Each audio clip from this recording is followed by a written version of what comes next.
Hello friends, स्वागत है। तो आइए करते हैं एडुटेरिया बिहार दरोगा प्रैक्टिस सेट नंबर 7। इससे पहले 6 प्रैक्टिस सेट बहुत अच्छे से कवर किया गया है, जिसका प्लेलिस्ट बना हुआ है, आप लोग जा करके ज़रूर देखिए। चलिए करते हैं, पहला क्वेश्चन क्या है? भारतीय विश्वविद्यालय अधिनियम कब पारित किया गया? तो भारतीय विश्वविद्यालय अधिनियम पारित किया गया था 1904 ईस्वी में। यह लॉर्ड कर्जन के द्वारा पारित किया गया था। चलिए अगला क्वेश्चन देख लेते क्या है। पोर्ट्समाउथ की संधि, द ट्रीटी ऑफ पोर्ट्समाउथ किन देशों के मध्य हुई? तो किन दो देशों के मध्य हुई? तो ये जापान और रूस के मध्य में है पोर्ट्समाउथ की संधि। अगला देख लेते हैं, क्वेश्चन क्या है। काकातीय राजवंश का संस्थापक निम्न में कौन था? तो काकातीय राजवंश का संस्थापक जो था यह बीटा प्रथम था। बी इसका उत्तर हो जाएगा। इसमें दिया है विष्णुवर्धन। विष्णुवर्धन जो था यह होयसल राजवंश के संस्थापक थे। अगला देख लेते हैं, क्या है। प्रथम महिला निम्न में कौन थी जिन्होंने भारतीय राष्ट्रीय कांग्रेस के अधिवेशन को संबोधित किया था? यहाँ क्या दिया हुआ है, जिन्होंने भारतीय राष्ट्रीय कांग्रेस के अधिवेशन को संबोधित किया था। जो पहली बार महिला संबोधित की थी वह थी कादम्बरी गांगुली। ये इसका उत्तर हो जाएगा। और इसमें देख लेते हैं, दो नाम दिया हुआ है, जैसे एनी बेसेंट दिया हुआ है। एनी बेसेंट प्रथम महिला अध्यक्ष थी भारतीय राष्ट्रीय कांग्रेस के। यह कलकत्ता अधिवेशन 1917 में अध्यक्ष बनी थी। उसके बाद प्रथम भारतीय महिला अध्यक्ष जो थी यह सरोजनी नायडू थी, जो कानपुर अधिवेशन में अध्यक्ष बनी थी। अगला देख लेते हैं, क्वेश्चन क्या है। राष्ट्रवादी अहराह आंदोलन का संबंध निम्न में किससे है? बहुत जगह आपको अहराह या अहरार आंदोलन भी देखने को मिलेगा। तो अहराह आंदोलन के संबंध जो था यह मजरूल हक थे। क्या? मजरूल हक, ये इसका उत्तर होगा। अगला क्वेश्चन देख लेते क्या है। चंपारण सत्याग्रह के दौरान गांधी जी की जान की रक्षा निम्न में किसने की थी? तो चंपारण सत्याग्रह के दौरान गांधी जी की जान की रक्षा जो की थी ये बत्तख मियाँ थे। चंपारण सत्याग्रह 1917 में हुआ था। इसको तिनकठिया आंदोलन भी कहते हैं, तिनकठिया सत्याग्रह भी कहते हैं। ठीक, ये बिहार के चंपारण में स्टार्ट हुआ था 1917 ईस्वी में। गांधी जी को यहाँ बुलाने वाले जो व्यक्ति थे वह थे राजकुमार शुक्ल। चलिए अगला देख लेते हैं, क्वेश्चन क्या है। अखिल भारतीय ट्रेड यूनियन कांग्रेस के प्रथम अध्यक्ष और प्रथम सचिव, क्या है, प्रथम अध्यक्ष और प्रथम सचिव निम्न में से कौन थे? तो अखिल भारतीय ट्रेड यूनियन कांग्रेस के प्रथम अध्यक्ष थे लाला लाजपत राय, और प्रथम सचिव जो थे दीवान चमनलाल थे। ठीक, चलिए अगला क्वेश्चन देख लेते हैं। 8वां नंबर क्वेश्चन क्या है। निम्नलिखित में से किस ताम्रपाषाण कालीन स्थल का संबंध बिहार से नहीं है? तो ताम्रपाषाण कालीन का संबंध बिहार से नहीं है, वह है खैराडीह। खैराडीह का संबंध जो है यह यूपी से है। बाकी सोनपुर, ताराडीह, सेनवर, ये सब का संबंध बिहार से है। और एक नाम याद रखिएगा, चिरांद। चिरांद का भी संबंध बिहार से है। अगला क्वेश्चन देख लेते हैं। 9वां नंबर क्या है। हड़प्पा सभ्यता की लिपि की खोज कब की गई थी? हड़प्पा सभ्यता की लिपि की खोज की गई 1853 ईस्वी में। इसका डी उत्तर हो जाएगा। इसके लिपि की खोज की गई, लेकिन इसे अभी तक पढ़ा नहीं जा सका है। इन्हें अभी तक कोई पढ़ नहीं पाया है हड़प्पा सभ्यता की लिपि को। चलिए अगला देख लेते हैं, क्या है। आबू पर्वत पर स्थित दिलवारा के जैन मंदिर का निर्माण किस वंश के शासक ने करवाया था? तो आबू पर्वत पर जो दिलवारा का जैन मंदिर का निर्माण करवाया था यह चालुक्य वंश का शासक था, भीम प्रथम। ठीक है, भीम प्रथम के मंत्री थे एक विमलसाल। उसके द्वारा 1031 ईस्वी में आबू पर्वत पर, माउंट आबू पर दिलवारा का जैन मंदिर का निर्माण करवाया गया। चलिए देख लेते हैं 11वां नंबर क्वेश्चन। 11वां नंबर क्वेश्चन क्या है। दिल्ली सल्तनत के किस शासक का मूल नाम उलुग खान था? तो मूल नाम उलुग खां किनका था? बलबन का था। ठीक है, बलबन का मूल नाम उलुग खां था। बलबन के बारे में और सब चीज देख लेते हैं। इन्होंने सिजदा और पैबोस प्रथा की शुरुआत की थी। ठीक, यह फारसी नववर्ष जो होता था वह त्योहार नवरोज का यह स्टार्ट करवाया था। लौह एवं रक्त नीति का पालन यह करवाया करता था। ठीक, लौह एवं रक्त नीति का पालन कौन करता था? बलबन करता था। इन्होंने चालीसा को खत्म किया था। चालीसा इल्तुतमिश के द्वारा स्टार्ट करवाया गया था। चालीसा एक गुलाम का संगठन बनाया था, 40 गुलाम का। उसको खत्म कौन किया था? इल्तुतमिश किया था। चलिए बलबन किया था, उसको खत्म स्टार्ट किया था इल्तुतमिश। इल्तुतमिश के बारे में देख लेते हैं। इन्होंने कुतुब मीनार का निर्माण को पूर्ण करवाया था। कौन? इल्तुतमिश। स्टार्ट कौन किया था कुतुब मीनार बनाना? कुतुबुद्दीन ऐबक किया था, लेकिन कुतुब मीनार निर्माण का पूर्ण करवाया था इल्तुतमिश। सबसे पहले शुद्ध अरबी सिक्के चलाए या जारी किए इल्तुतमिश, जिसमें अरबी सिक्के में चांदी को टांका कहा जाता था और तांबा के सिक्का को जीतल कहा जाता था। इक्ता प्रणाली चलाई कौन? इल्तुतमिश ने इक्ता प्रणाली का स्टार्ट करवाया, चलाया। और चालीसा का जो गुलाम वंश का संगठन बनाया था, 40 गुलाम का संगठन, उसको स्टार्ट किया इल्तुतमिश, और बलबन उसको खत्म किया था। उसके बाद देख लेते हैं फिरोज तुगलक के बारे में। फिरोज तुगलक जो है यह पहले ऐसे शासक थे जिन्होंने ब्राह्मण पर जजिया लगाया। ठीक, इन्होंने सिंचाई कर स्टार्ट किया। क्या? सिंचाई का टैक्स लेना स्टार्ट किया। इन्होंने न अपने शासन काल में नहर का जाल बिछाया, मतलब बहुत सारे नहर बनवाए ये। ठीक, इन्होंने विधवा के लिए और जो बहुत सारे गरीब थे, उन लोगों के लिए दीवाने खैरात स्टार्ट किए, उनके हेल्प के लिए, ठीक है। इन्होंने दीवाने बंदगान भी बनवाए दासों के लिए, ठीक, गुलाम के लिए, दास के लिए दीवाने बंदगान बनवाया। नासिरुद्दीन मोहम्मद के बारे में जान लेते हैं। नासिरुद्दीन मोहम्मद के बारे में कहा जाता है यह टोपी सी करके अपना जीवन यापन चलाता था, जीवन यापन करता था। चलिए अगला क्वेश्चन देख लेते हैं। 12वां नंबर क्या है? निम्न कथनों पर विचार करें। अलाई दरवाजा में स्थित क्या है? अलाई दरवाजा में अवस्थित गुंबद वैज्ञानिक ढंग से पहला निर्मित गुंबद है। बिल्कुल सही है। अलाई दरवाजा का जो गुंबद है यह वैज्ञानिक ढंग से पहला निर्मित गुंबद है। और उसके बाद दूसरा में क्या दिया हुआ है? जलालुद्दीन खिलजी ने सिरी को अपना राजधानी बनवाया था। बिल्कुल नहीं, सिरी को अपना राजधानी जलालुद्दीन खिलजी नहीं बनवाया था, यह किलो खरी को बनाया था। किसको बनाया था? किलो खरी को अपना राजधानी बनाया था जलालुद्दीन खिलजी। तो दूसरा गलत है, पहला सही है। तो इसका उत्तर हो जाएगा केवल एक, ए नंबर। चलिए अगला देख लेते हैं क्वेश्चन 13वां नंबर। 13वां नंबर क्वेश्चन क्या है? किस वर्ष राजीव गांधी खेल रत्न पुरस्कार का नाम बदलकर मेजर ध्यानचंद खेल रत्न अवार्ड कर दिया गया? तो राजीव गांधी खेल रत्न पुरस्कार का नाम बदलकर मेजर ध्यानचंद खेल रत्न अवार्ड कर दिया गया। यह 2021 में किया गया। डी इसका उत्तर हो जाएगा। अगला क्वेश्चन देख लेते हैं क्या है? यूरोपीय आर्थिक क्षेत्र में यूरोपीय संघ के देशों के अतिरिक्त कौन देश शामिल है? तो यूरोपीय आर्थिक क्षेत्र में यूरोपीय संघ के देशों के अतिरिक्त जो देश शामिल है वह है आइसलैंड है, नॉर्वे है और लिechtenstein है। ये सभी है। डी इसका उत्तर हो जाएगा। अगला देख लेते हैं क्या है? राष्ट्रीय पराक्रम दिवस प्रतिवर्ष कब मनाया जाता है? तो राष्ट्रीय पराक्रम दिवस मनाया जाता है यह 23 जनवरी को मनाया जाता है। अगला देख लेते हैं क्या है? कर्पूरी ठाकुर को किस वर्ष सर्वोच्च नागरिक सम्मान भारत रत्न से सम्मानित किया गया? तो कर्पूरी ठाकुर को जो सर्वोच्च नागरिक सम्मान भारत रत्न से सम्मानित किया गया यह 2024 में सम्मानित किया गया। 2024 में टोटल 5 व्यक्ति को भारत रत्न से सम्मानित किया गया, जिसमें नाम याद रखिएगा, एक है कर्पूरी ठाकुर, दूसरा है पीवी नरसिम्हा राव, उसके बाद है लाल कृष्ण आडवाणी, फिर चौधरी चरण सिंह, उसके बाद एमएस स्वामीनाथन। चलिए अगला क्वेश्चन देख लेते हैं क्या है? शाहजहांनामा किसकी कृति है? तो शाहजहांनामा जो कृति है यह किसका है? इनायत खां का है। ए इसका उत्तर हो जाएगा। अगला क्वेश्चन देख लेते हैं। अगला क्या है?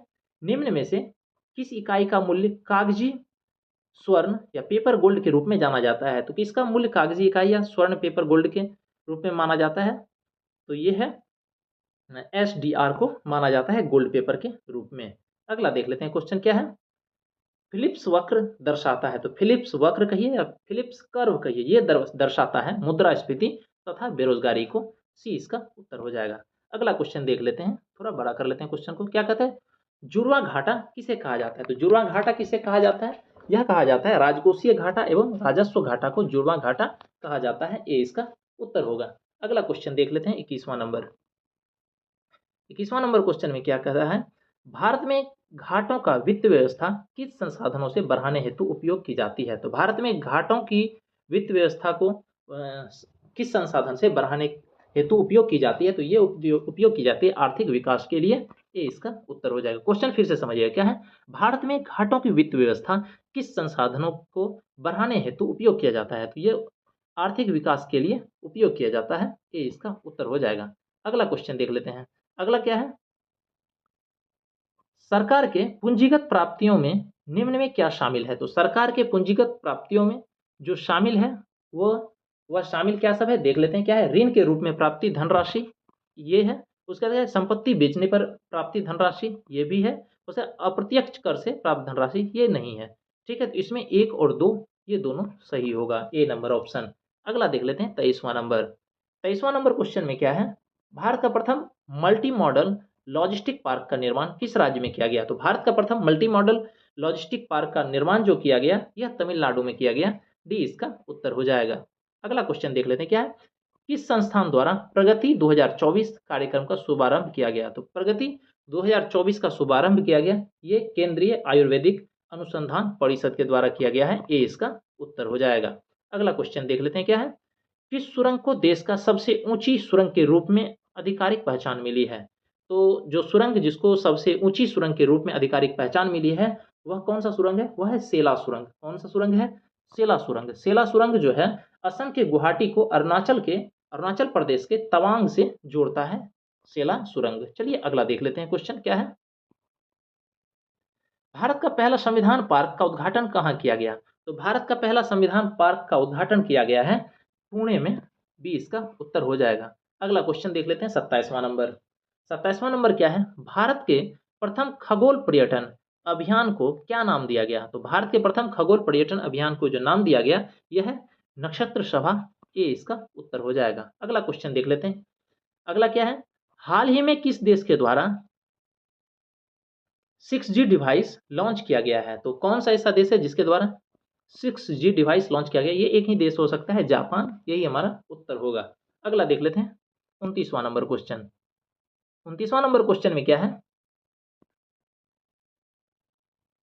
हाल ही में कितने व्यक्तियों को वर्ष 2025 का पद्म विभूषण दिए जाने की घोषणा केंद्र सरकार द्वारा की गई? तो पद्म विभूषण दिए जाने की घोषणा केंद्र सरकार के द्वारा किया गया है, वह टोटल 7 व्यक्ति हैं। 7 व्यक्ति को 2025 का पद्म विभूषण दिए जाने की घोषणा की गई केंद्र सरकार के द्वारा, जिसमें बिहार से भी एक है जिनका नाम है शारदा सिन्हा। चलिए अगला देख लेते हैं क्वेश्चन। 30वां नंबर क्या है? अंतरराष्ट्रीय बुकर पुरस्कार 2024 किसने जीता? अंतरराष्ट्रीय बुकर पुरस्कार 2024 जो जीता है यह एनी एप्रेनवेक है। कौन है? सॉरी, जेनी एप्रेनवेक। कौन है? जेनी एप्रेनवेक। अगला देख लेते हैं क्या है? 10वां विश्व जल मंच का आयोजन कहाँ गया? 10वां विश्व जल मंच का आयोजन किया गया बाली में, ये इसका उत्तर हो जाएगा।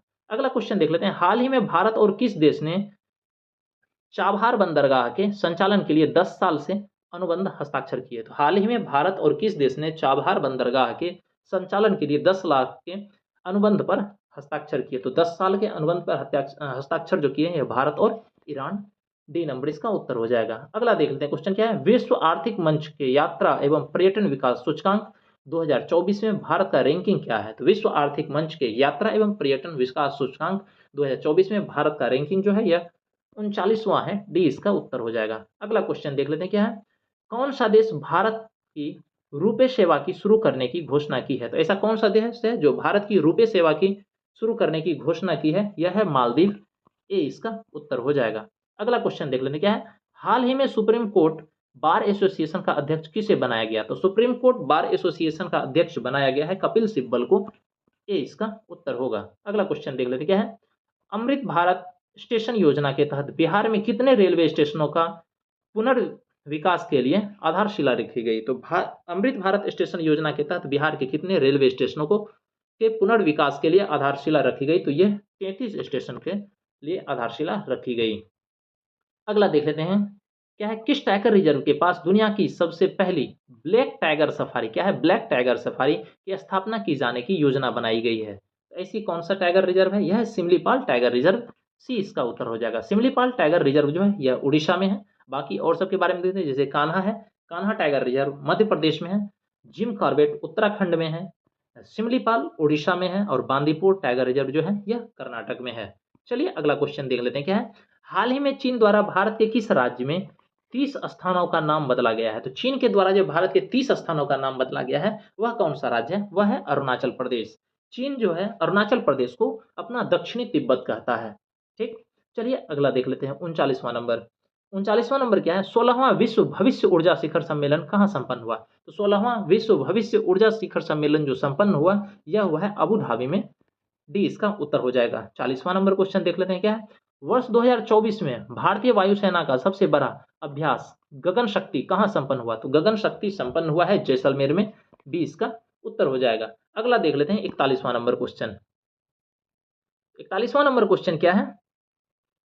किस रोग से होने वाले मौतों, क्या है? किस रोग से होने वाली मौतों को समाप्त करने के उद्देश्य से अफ्रीकी देश के स्वास्थ्य मंत्री ने हाल ही में याओंडे घोषणा पत्र की समर्थन किया है? तो याओंडे घोषणा पत्र का जो समर्थन किया है यह मलेरिया से मरने वाले व्यक्ति के लिए। क्वेश्चन फिर से बोल रहे हैं, सुनिएगा क्या है? किस रोग से होने वाली मौतों को समाप्त करने के उद्देश्य से अफ्रीकी देशों के स्वास्थ्य मंत्रियों ने हाल ही में याओंडे घोषणा पत्र का समर्थन किया है? तो मलेरिया याओंडे घोषणा पत्र का समर्थन किया है, डी इसका उत्तर हो जाएगा। अगला देख लेते हैं क्वेश्चन। अगला 42वां नंबर है, क्या है 42वां नंबर? किस ओलंपिक में 128 साल बाद क्रिकेट को शामिल किए जाने की घोषणा की है? तो ऐसा कौन सा ओलंपिक है जिसमें 128 साल बाद क्रिकेट को शामिल किए जाने की घोषणा है? तो यह है लॉस एंजलिस का ओलंपिक 2028 का, बी इसका उत्तर हो जाएगा। अगला देख लेते हैं क्या है, select the appropriate idioms and phrase. तो आइडियम फ्रेज हमको देखना है, क्या दिया हुआ है, किट्टी कॉर्नर दिया हुआ है। किट्टी कॉर्नर तो सब जानता है, एक साइड में एक कोना से दूसरे कोना तरफ। तो ये होगा क्या, things located diagonally opposite each other, ये हो जाएगा। ठीक है, डायगनली अपोजिट इच अदर, जैसे मान लीजिए एक चतुर्भुज बना है, ठीक है, डायगनली अपोजिट क्या होगा, इस कोना से इस कोना एक दूसरे का अपोजिट में, तो यही होता है किट्टी कॉर्नर। क्या होगा, things located diagonally opposite each other. चलिए अगला देख लेते हैं क्वेश्चन। अगला क्या है, select the appropriate after native which is opposite in meaning of the given word. ठीक है, अपोजिट मीनिंग देखना है, क्या है, स्कॉलरली है, स्कॉलरली का क्या होगा, इग्नोरेंट हो जाएगा। स्कॉलरली का क्या होता है, विद्वता, इसका मतलब विद्वता होता है, इग्नोरेंट का होता है अज्ञानता। चलिए अगला देख लेते हैं क्या है, बैफलिंग है, तो बैफलिंग का क्या हो जाएगा, अपोजिट, यह हो जाएगा कॉम्प्रिहेंसिबल। ठीक है, बैफलिंग अनकम्प्रिहेंसिबल है, जिसको ठीक से नहीं देखा जाए या पढ़ा जाए वह कहलाता है, और कॉम्प्रिहेंसिबल इसका हो जाएगा अपोजिट। अगला देख लेते हैं क्या है, मैं कलम से लिखता हूँ, इस वाक्य में कौन सा कारक है, तो मैं कलम से लिखता हूँ, इसमें जो कौन सा कारक है, इसमें करण कारक है, बी इसका उत्तर हो जाएगा। अगला क्वेश्चन देख लेते हैं क्या है, कालिंदी का पर्यायवाची, कालिंदी का पर्यायवाची शब्द निम्न में क्या है, तो कालिंदी जो है यमुना का पर्यायवाची शब्द है, ये हमारा बी इसका उत्तर हो जाएगा। अगला क्वेश्चन देख लेते हैं क्या है, वह बहुत मधुर गाता है, इसमें प्रतिविशेषण क्या है, तो विशेषण तो मधुर है, प्रतिविशेषण बहुत गाता है, तो बहुत जो है यह प्रतिविशेषण है, बी इसका उत्तर हो जाएगा। 49वां नंबर देख लेते हैं क्या है, निम्न में से कौन सा शब्द पुल्लिंग है, तो इसमें कौन सा शब्द पुल्लिंग है ये देखना है, नहर, शोभा, लहर, ये सब स्त्रीलिंग है, ये नैराश्य जो है यह क्या है, पुल्लिंग शब्द है। अगला देख लेते हैं 50वां नंबर क्या है, निम्नलिखित में से कौन सा वाक्य अशुद्ध है, तो अशुद्ध वाक्य देखना है, क्या है, मुझे भारी दुख है, यही अशुद्ध है। ठीक है, अशुद्ध वाक्य। चलिए देखते हैं 51वां नंबर, 51वां नंबर में क्या है, निम्नलिखित में से कौन सा कथन सत्य है, हमको देखना है कौन सा कथन सत्य है। सबसे पहले दिया हुआ है, गर्म जलधारा प्रायः भूमध्य रेखा से ध्रुवों की ओर चलती है, बिल्कुल सही है, तो गर्म जलधारा है वह प्रायः भूमध्य रेखा से ध्रुवों की ओर चलती है, ये पहला सत्य है।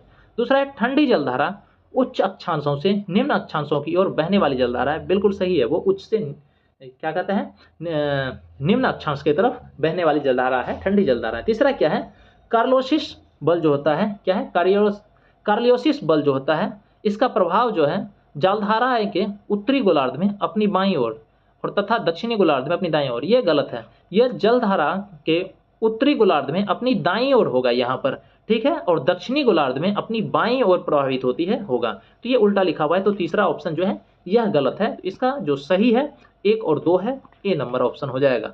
अगला देख लेते हैं क्वेश्चन क्या है, तस्मान सागर तथा दक्षिणी सागर को जोड़ने वाली जल संधि निम्न में से कौन सा है, तस्मान सागर और दक्षिणी सागर को जोड़ने वाली जल संधि जो है यह कौन सा है, यह है बॉस जल संधि, डी इसका उत्तर हो जाएगा। और सबके बारे में देख लेते हैं, जैसे टोकड़ा जल संधि है, टोकड़ा जल संधि जो है यह पूर्वी चीन सागर और प्रशांत महासागर को जोड़ता है, किसको, पूर्वी चीन सागर और पूर्वी चीन सागर और प्रशांत महासागर को जोड़ता है टोकरा जल संधि।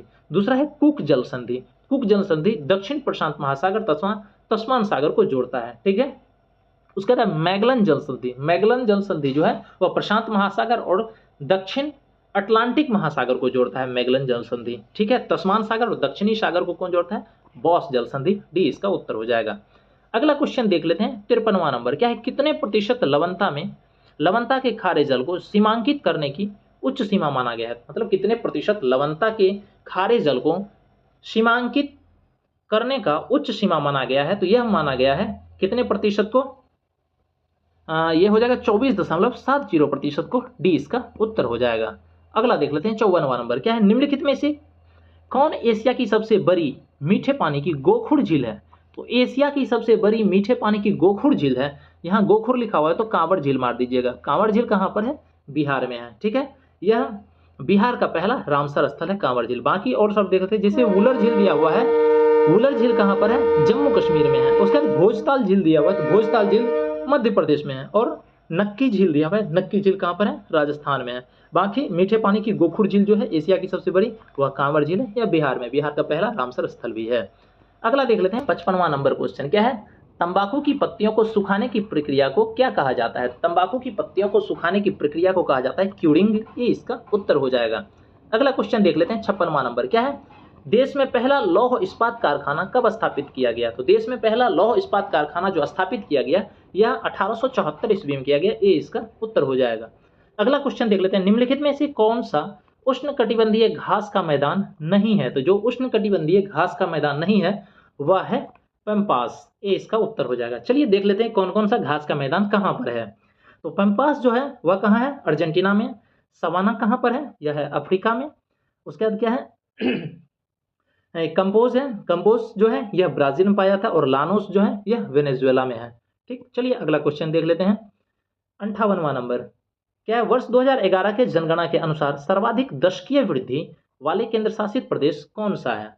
तो वर्ष 2011 के जनगणना के अनुसार सर्वाधिक दशकीय वृद्धि वाले केंद्र शासित प्रदेश जो है यह है दादर एवं नगर हवेली। ये हो जाएगा सी इसका उत्तर। अगला देख लेते हैं 59 नंबर, क्या है? विश्व आपदा नियंत्रण दिवस निम्नलिखित में से किस तिथि को मनाया जाता है? तो विश्व आपदा नियंत्रण दिवस मनाया जाता है 13 अक्टूबर को। ये इसका उत्तर होगा।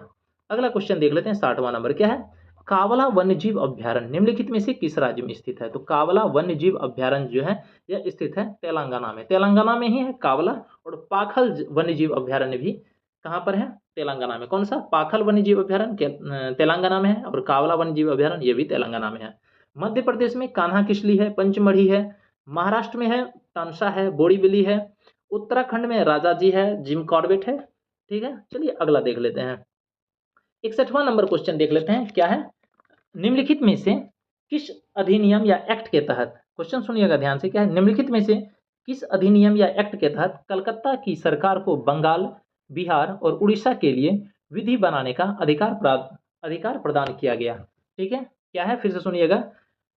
निम्नलिखित में से किस अधिनियम एक्ट के तहत कलकत्ता की सरकार को बंगाल, बिहार और उड़ीसा के लिए भी विधि बनाने का अधिकार प्रदान किया गया? तो एक्ट ऑफ सेटलमेंट 1781 के तहत किया गया। तो इसका बी हो जाएगा उत्तर। ठीक, और सबके बारे में देख लेते हैं। जैसे 1773 का रेगुलेटिंग एक्ट दिया गया है, तो 1773 का रेगुलेटिंग एक्ट के तहत क्या किया गया? सुप्रीम कोर्ट की स्थापना की गई। और उस समय जो गवर्नर जनरल सिर्फ बंगाल के कहलाते थे, उसमें बंगाल और बम्बई और मद्रास को भी जोड़ दिया गया। मतलब जो गवर्नर जनरल सिर्फ बंगाल कहलाते थे वो उस सब का भी होने लगा, मतलब बम्बई और मद्रास का भी होने लगा। ठीक है, उसके बाद दिया हुआ है 1784 का पिट्स इंडिया एक्ट।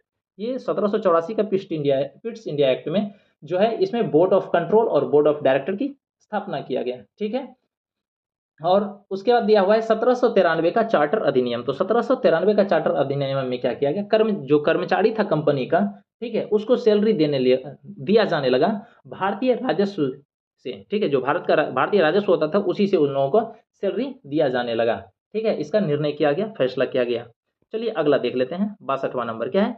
संविधान के प्रारूप समिति का गठन कब किया गया? तो संविधान के प्रारूप समिति का गठन किया गया 29 अगस्त 1947 को। ठीक है, और प्रारूप समिति के अध्यक्ष जो थे वह बी.आर. अम्बेडकर थे। 63वां नंबर क्वेश्चन देख लेते हैं, क्या है?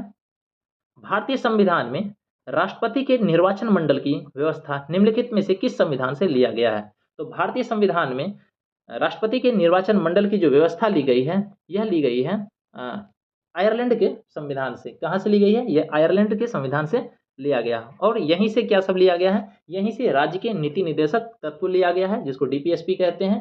ठीक है, और राज्यसभा में मनोनयन जो होगा राष्ट्रपति के द्वारा कला संस्कृति सबसे रिलेटेड कुछ मेंबर का, वो भी आयरलैंड से ही लिया गया है। ठीक, उसके बाद देख लेते हैं कनाडा से रिलेटेड। कनाडा से रिलेटेड है संघात्मक विशेषताएं जो है ये कनाडा से लिया गया है। ठीक, उसका संयुक्त राज्य अमेरिका से रिलेटेड देख लेते हैं। संयुक्त राज्य अमेरिका से प्रस्तावना लिया गया, मौलिक अधिकार लिया गया है, न्यायिक पुनराविलोकन लिया गया, संविधान की सर्वोच्चता लिया गया, न्यायपालिका की स्वतंत्रता लिया गया, उपराष्ट्रपति लिया गया है, सुप्रीम कोर्ट और हाई कोर्ट के जजों को हटाने की जो विधि होती है वो भी यहीं से लिया गया है, संयुक्त राज्य अमेरिका से ही लिया गया है। और वित्तीय आपात की भी यहीं से लिया गया है, संयुक्त राज्य अमेरिका से। दक्षिण अफ्रीका से लिया गया है, जो संविधान संशोधन प्रक्रिया है, ठीक है, वह दक्षिण अफ्रीका से लिया गया है। चलिए अगला देख लेते हैं। और 64वां नंबर क्वेश्चन क्या है? संविधान के किस भाग में संघ राज्य क्षेत्र का उल्लेख किया गया? तो संविधान के किस भाग में संघ राज्य क्षेत्र का उल्लेख किया गया है? तो यह भाग 8 में संघ राज्य क्षेत्र का उल्लेख किया गया। और सब देख लेते हैं। जैसे भाग 5 में संघ के बारे में बताया गया है, भाग 9 में पंचायत के बारे में बताया गया है, भाग 11 में बताया गया है संघ तथा राज्यों के बीच में जो संबंध होगा वह भाग 11 में बताया गया है। 65वां नंबर क्वेश्चन देख लेते हैं। 65वां नंबर क्वेश्चन में क्या है, भारतीय संविधान के किस अनुच्छेद में अल्पसंख्यकों को अपने धर्म के प्रसार हेतु शिक्षण संस्थानों की स्थापना का अधिकार दिया है? तो भारतीय संविधान के ऐसा कौन सा अनुच्छेद है जिसमें अल्पसंख्यकों को अपने धर्म के प्रसार हेतु शिक्षण संस्थानों की स्थापना का अधिकार दिया है? तो यह है अनुच्छेद 30। ठीक, अनुच्छेद 29 भी याद रखिएगा। इसमें क्या है, अल्पसंख्यक वर्गों के हितों का संरक्षण इसमें दिया है अनुच्छेद 29 में। अगला देख लेते हैं 66वां नंबर क्वेश्चन क्या है, निम्नलिखित में से कौन से प्रधानमंत्री बने जो पहले राज्यसभा के सदस्य थे? तो जो पहले राज्यसभा के सदस्य थे वह प्रधानमंत्री बने, तो इस ऑप्शन के अकॉर्डिंग हो जाएगा एच.डी. देवगौड़ा, ये इसका उत्तर हो जाएगा। बाकी 4 ऐसे प्रधानमंत्री हुए जो राज्यसभा के अध्यक्ष थे, जिसका नाम हम बोलते हैं, याद रखिएगा। पहला इंदिरा गांधी, दूसरा एच.डी. देवगौड़ा, तीसरा आई.के. गुजराल और चौथा डॉक्टर मनमोहन सिंह। चलिए अगला देख लेते हैं। अगला क्या है, निम्नलिखित में से किस 3 राज्यों के राज्यसभा के सदस्यों की संख्या समान है? क्या है, ऐसे कौन से 3 राज्य हैं ऑप्शन के अकॉर्डिंग जिसके राज्यसभा के सदस्यों की संख्या समान है? तो देख लेते हैं किसका कितना कितना है। कर्नाटक में राज्यसभा सदस्य की संख्या है 12, मध्य प्रदेश में है मध्य प्रदेश में कितना है, मध्य प्रदेश में है 11, ठीक, और उसके बाद गुजरात में भी है 11, ये दोनों सेम है, आंध्र प्रदेश में भी 11 है और राजस्थान में है 10। तो इसमें क्या कह रहा है, राज्यसभा के सदस्यों की संख्या समान किसमें किसमें है? तो ये मध्य प्रदेश, गुजरात और आंध्र प्रदेश, 2, 3 और 5, ये होगा उत्तर बी नंबर हमारा। ठीक है, चलिए अगला देख लेते हैं क्वेश्चन 68वां नंबर। 68वां नंबर क्या कहता है, किस संविधान संशोधन द्वारा चुनाव आयोग के अधिकारों में परिवर्तन किया गया एवं उच्च न्यायालयों के चुनाव की याचिकाएं सुनने की अधिकार दिया गया? यह कौन सा संविधान संशोधन है? तो यह है 19वां संविधान संशोधन, बी इसका उत्तर हो जाएगा। 19वां संविधान संशोधन अधिनियम 1966 के तहत कहा गया चुनाव आयोग के अधिकारों में परिवर्तन किया गया है इसमें, और उच्च न्यायालयों की चुनाव की याचिकाएं सुनने की अधिकार दिया गया है इस पे। ठीक है, चलिए देखते हैं 69वां नंबर क्वेश्चन। 69वां नंबर क्वेश्चन क्या है, पंचायती राज व्यवस्था के संबंध में निम्नलिखित में से कौन सा कथन गलत है? ये देखना है कौन सा कथन गलत है। तो सबसे पहले दिया हुआ है 73वां संविधान संशोधन पंचायती राज से संबंधित है, बिल्कुल सही है ये। उसके बाद क्या है, पंचायती राज का शुभारंभ राजस्थान से किया जाता था, बिल्कुल सही है, राजस्थान के नागौर से शुरू किया गया था। तीसरा ऑप्शन क्या है, लॉर्ड कर्जन को भारत के स्थानीय स्वशासन का पिता कहा जाता है, बिल्कुल गलत है, सी नंबर। किसको कहा जाता था? लॉर्ड रिपन को कहा जाता था। किसको कहा जाता था? रिपन को कहा जाता था भारत के स्थानीय स्वशासन के पिता।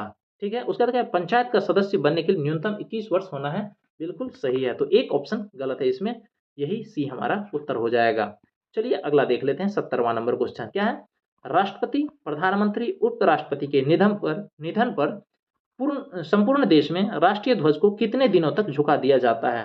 तो राष्ट्रपति, प्रधानमंत्री, उपराष्ट्रपति के निधन पर संपूर्ण देश में राष्ट्रीय ध्वज को 7 दिनों के लिए झुका दिया, सॉरी कितने, 12 दिन के लिए झुका दिया जाता है। ये हो जाएगा 7 दिन के लिए झुका दिया जाता है, किसके द्वारा? जो पूर्व राष्ट्रपति होंगे, पूर्व प्रधानमंत्री, पूर्व उपराष्ट्रपति, इसके निधन पे 7 दिन के लिए झुकाया जाता है। बाकी जो वर्तमान में राष्ट्रपति, प्रधानमंत्री, उपराष्ट्रपति, इस सब इन लोगों का अगर निधन होता है तो 12 दिन के लिए। ठीक है, चलिए अगला देख लेते हैं क्या है, लेंस के संबंध में निम्नलिखित में से कौन सा कथन सही है? देख लेते हैं कौन सा कथन सही है। सबसे पहले देख लेते हैं, उत्तल लेंस की क्षमता को धनात्मक संख्या के रूप में दर्शाया जाता है, बिल्कुल सही है, उत्तल लेंस की क्षमता को धनात्मक रूप में दर्शाया जाता है। अवतल लेंस की क्षमता को ऋणात्मक की संख्या में दर्शाया जाता है, सही है, 1 और 2 दोनों सही है, सी हो जाएगा हमारा उत्तर। 72वां नंबर क्वेश्चन देख लेते हैं क्या है, निम्नलिखित में से किन तरीकों या प्रक्रमों द्वारा उष्मा के स्थानांतरण के लिए किसी माध्यम की आवश्यकता नहीं होती है? तो उष्मा के स्थानांतरण के लिए कोई भी माध्यम की आवश्यकता नहीं होती है, यह कौन सा है? तो विकिरण है, सी इसका उत्तर हो जाएगा। अगला देख लेते हैं क्वेश्चन 73वां नंबर क्या है, किसी धारावाही चालक से जुड़े चुंबकीय क्षेत्र की दिशा ज्ञात करने के लिए निम्नलिखित में से किस नियम का उपयोग किया जाता है? किसी धारावाही चालक से जुड़े चुंबकीय क्षेत्र की दिशा ज्ञात करने के लिए जो नियम का उपयोग किया जाता है वह है मैक्सवेल का कॉर्कस्क्रू नियम, हो जाएगा सी नंबर इसका उत्तर। अगला क्वेश्चन देख लेते हैं 74वां नंबर क्या है, निम्नलिखित में से कौन सा कथन सही है? देख लेते हैं कौन सा कथन सही है।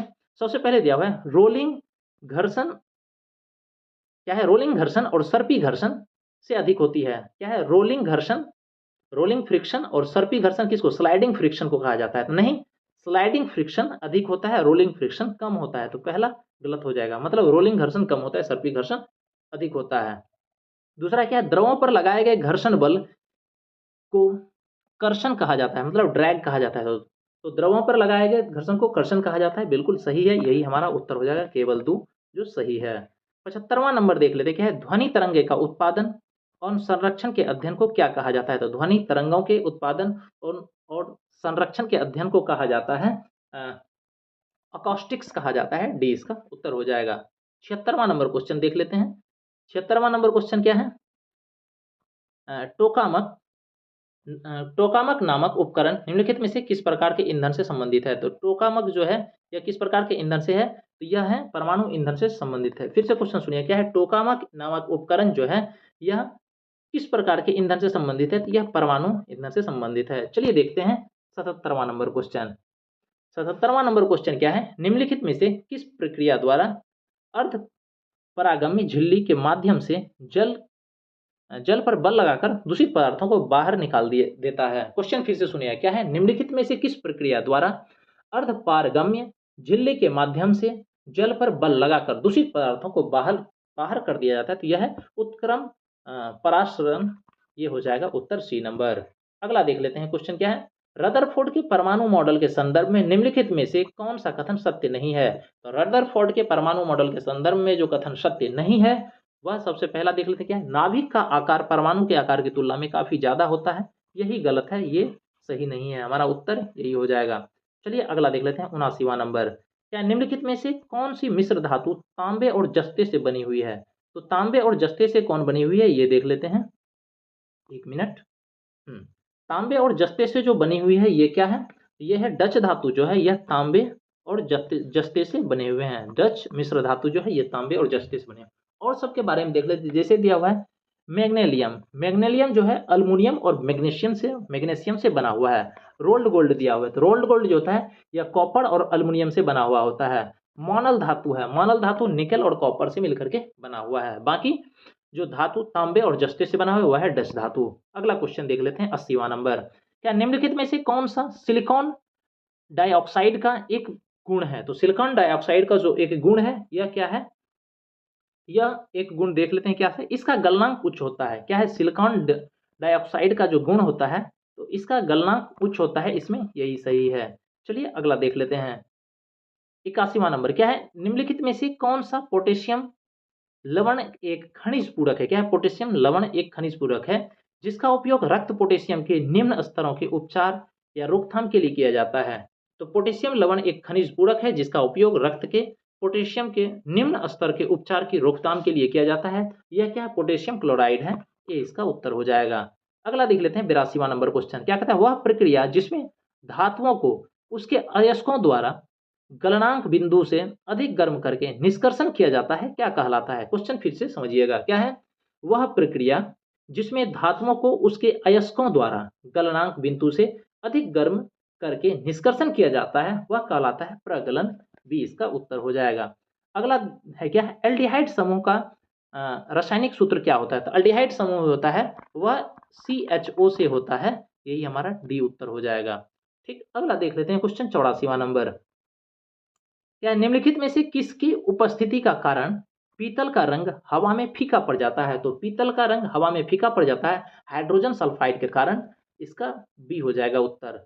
85वां नंबर देख लेते हैं, क्या निम्नलिखित में से कौन सा कथन यौगिक के बारे में सत्य नहीं है? तो जो यौगिक के बारे में सत्य नहीं है यह कौन सा कथन है, यौगिकों में एक परिवर्तनशील, सबसे पहले देख लेते हैं क्या है, प्रत्येक एक नए पदार्थ की रचना हमेशा निर्धारित होती है, बिल्कुल सही, प्रत्येक एक नए पदार्थ की रचना हमेशा निर्धारित होती है। दूसरा है घटकों को केवल रासायनिक या विद्युत रासायनिक अभिक्रियाओं द्वारा अलग किया जा सकता है, ये भी सही है। क्या तत्व नए यौगिक को बनाने के लिए अभिक्रिया करते हैं, तत्व जो है नए यौगिक को बनाने के लिए अभिक्रिया करता है, रिएक्शन करता है, बिल्कुल सही है। तो यौगिकों में एक परिवर्तनशील संरचना होती है, यही गलत है, परिवर्तनशील संरचना नहीं होती है। 85 का डी हो जाएगा। अगला देख लेते हैं क्वेश्चन 86वां नंबर, 86वां नंबर क्वेश्चन क्या है, विटामिन के संबंध में निम्नलिखित में से कौन सा कथन गलत है? ये देखना है विटामिन के संबंध में कौन सा कथन गलत है। क्या है? पौधे लगभग सभी विटामिनों का संश्लेषण करते हैं, बिल्कुल सही है। दूसरा है विटामिन कार्बन यौगिक है, ये भी सही है, विटामिन जो है कार्बन यौगिक है। क्या है? आंत में कुछ बैक्टीरिया विटामिन का उत्पादन नहीं करते हैं, नहीं विटामिन का उत्पादन करते हैं, ठीक है, के को संश्लेषित करते हैं आंत में कुछ बैक्टीरिया, विटामिन के को, ठीक है। तो ये सी नंबर गलत है, ऑप्शन कथन गलत है। उसका अधिकांश विटामिन हमारे शरीर में पर्याप्त मात्रा में संश्लेषित नहीं हो पाते हैं, ये बिल्कुल सही है। तो जो इसमें कथन गलत है वो सी नंबर है, ये हमारा उत्तर हो जाएगा। अगला देख लेते हैं 87वां नंबर। क्या कहता है? जब भोजन ग्लूकोज का विघटन ऑक्सीजन के उपयोग के बिना होता है तो क्या कहलाते हैं? तो जब ग्लूकोज का विघटन, जब भोजन का या ग्लूकोज का विघटन ऑक्सीजन के उपयोग के बिना होता है तो उसको कहते हैं अवायवीय श्वसन, ठीक है। बिना वायु का श्वसन इसी कहा जाता है अवायवीय श्वसन, ठीक है। अगला देख लेते हैं। सभी जीवित प्राणियों के लिए निम्नलिखित ऊर्जा का अंतिम स्रोत निम्नलिखित में से कौन सा है? तो सभी जीवित प्राणियों के लिए ऊर्जा का अंतिम स्रोत जो है निम्नलिखित में से कौन सा है? तो यह है सूर्य। सूर्य जो है ऊर्जा का अंतिम स्रोत है सभी प्राणियों के लिए। अगला देख लेते हैं क्या है? निम्नलिखित में से वह कौन सा वंशानुगत रक्त विकार है जो हीमोग्लोबिन जीन को प्रभावित करता है और जिसके परिणाम स्वरूप अप्रभावी रक्ताणु उत्पत्ति होती है?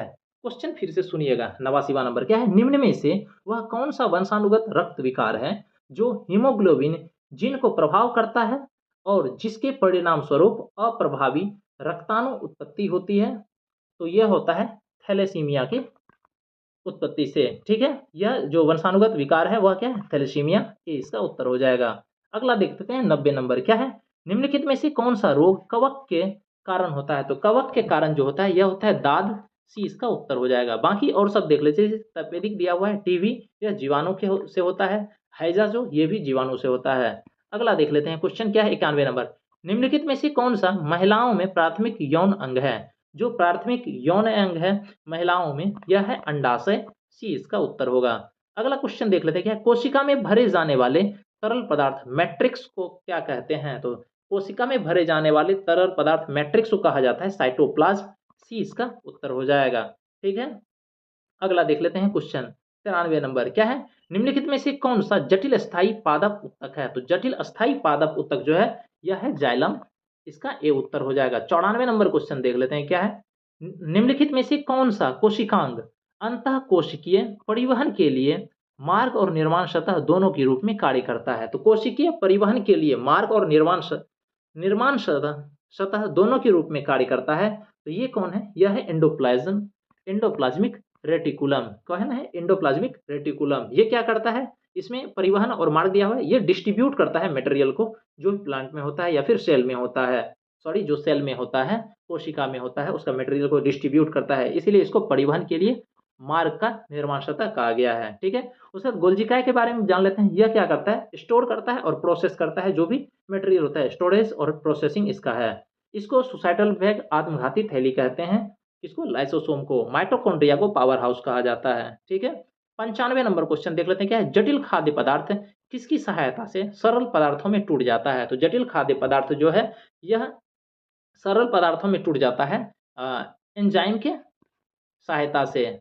आज के लिए इतना ही। अगर आपको लेक्चर पसंद आया हो तो लाइक सब्सक्राइब जरूर कीजिएगा। धन्यवाद।